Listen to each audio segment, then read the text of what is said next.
Heidegger, un filósofo alemán del siglo XX, es conocido por su exploración de la existencia humana y la forma en que nos relacionamos con el mundo.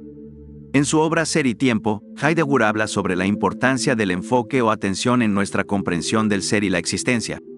Argumenta que nuestra experiencia del mundo está moldeada por cómo nos enfocamos en las cosas y cómo nos relacionamos con ellas a través de nuestra atención. Por lo tanto, el enfoque es un aspecto fundamental de su filosofía fenomenológica. En su obra principal, Heidegger desarrolla su concepto de la existencia humana, que él llama Dasein. Este término, que se traduce comúnmente como estar ahí, se refiere a la forma en que los seres humanos están inmersos en el mundo y se relacionan con él.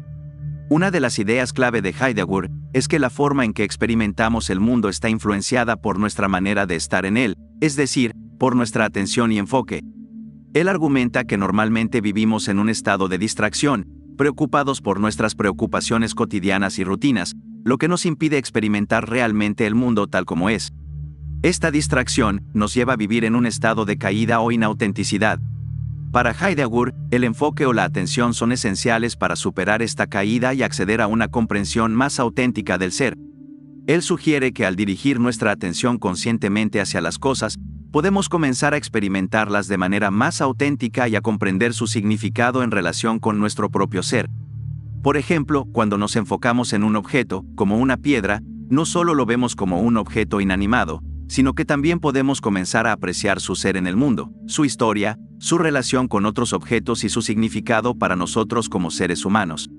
Según Heidegger, el Dasein es fundamentalmente temporal y está inmerso en el mundo en el contexto de su existencia histórica y cultural. Cada individuo experimenta el Dasein de manera única, pero comparte ciertas características básicas. El concepto de Dasein está estrechamente relacionado con el tema del enfoque y la atención. Heidegger argumenta que este concepto está siempre dirigido hacia el mundo y los objetos dentro de él. Esta orientación hacia el mundo implica una forma de atención o enfoque que determina la forma en que experimentamos y comprendemos la realidad.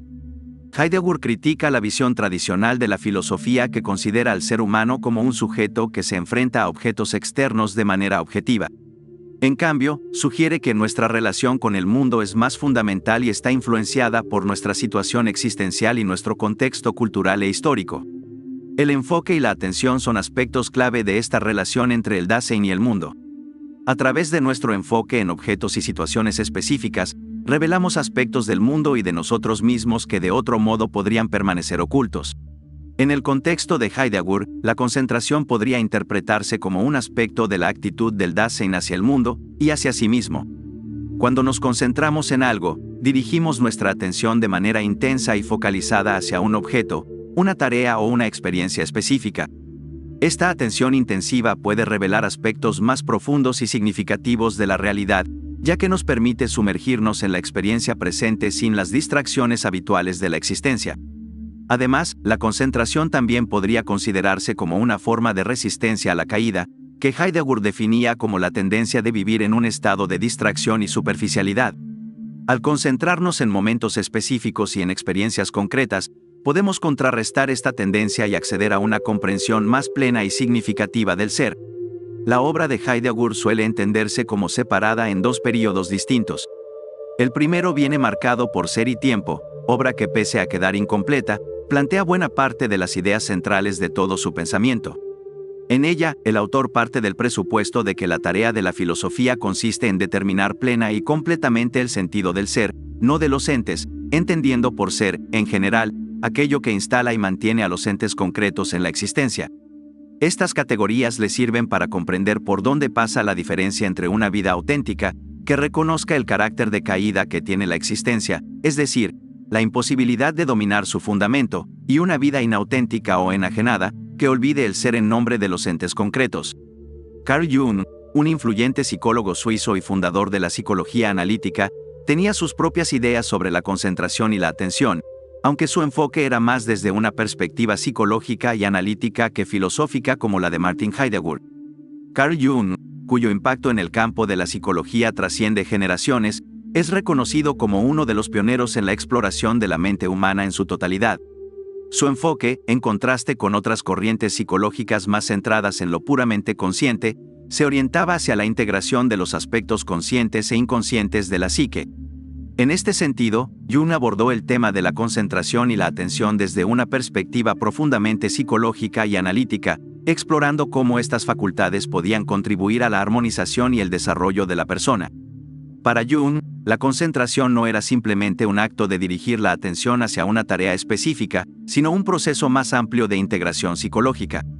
Él postulaba que la concentración adecuada requería una armonización entre la mente consciente y el inconsciente, reconociendo la importancia de ambos aspectos en la experiencia humana. Esta integración no solo permitiría una mayor comprensión de uno mismo, sino también la resolución de conflictos internos y el desarrollo auténtico.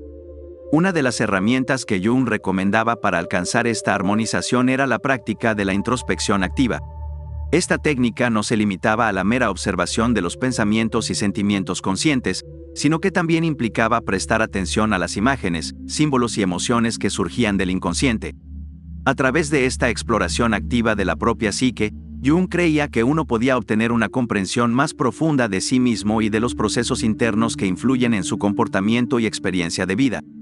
Jung también distinguía entre dos tipos de atención, la atención difusa y la atención focalizada.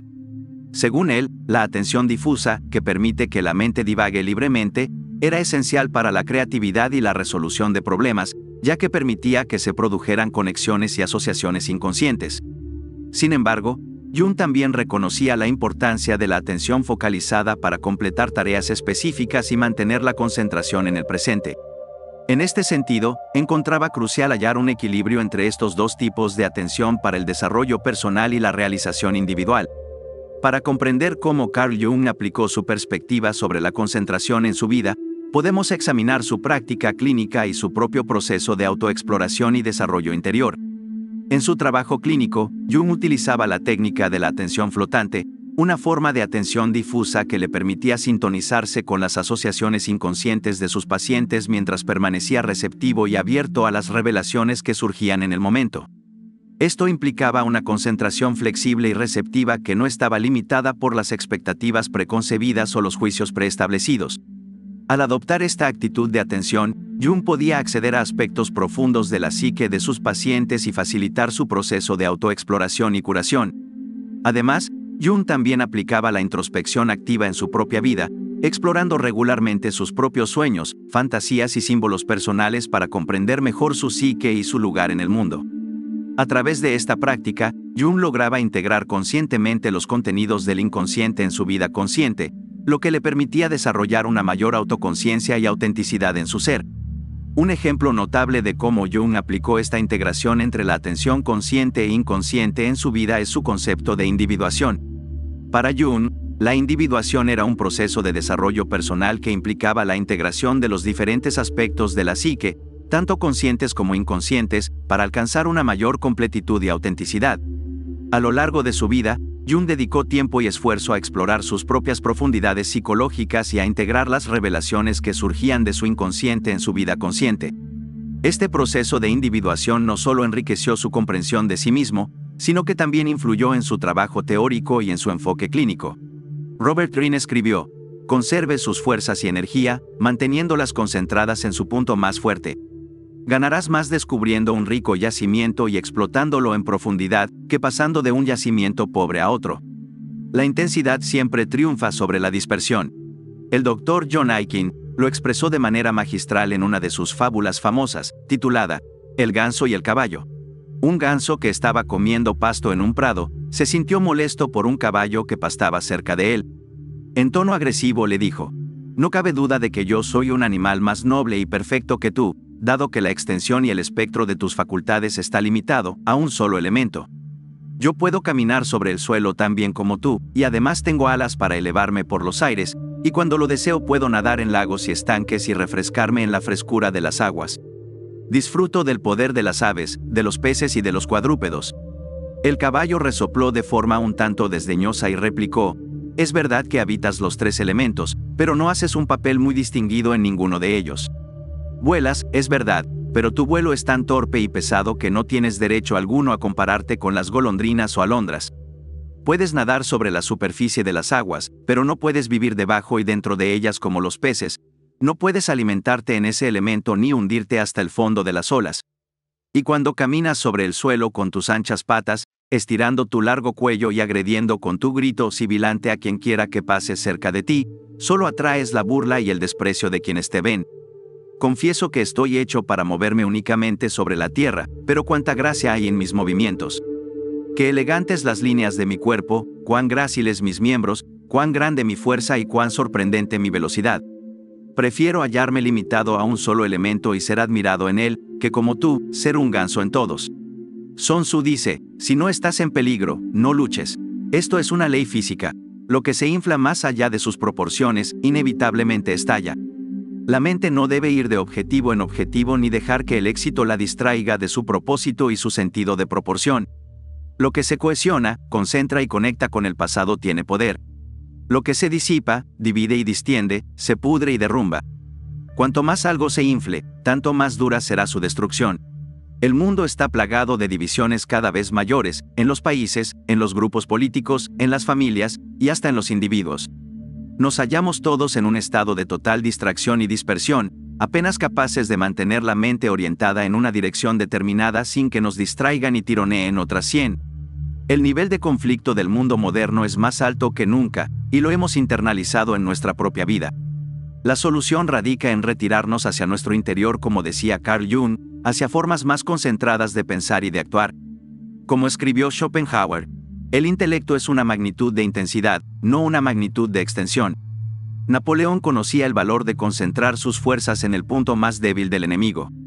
Ese fue el secreto de su éxito en el campo de batalla. Pero también su fuerza de voluntad y su mente estaban modeladas de acuerdo con ese concepto.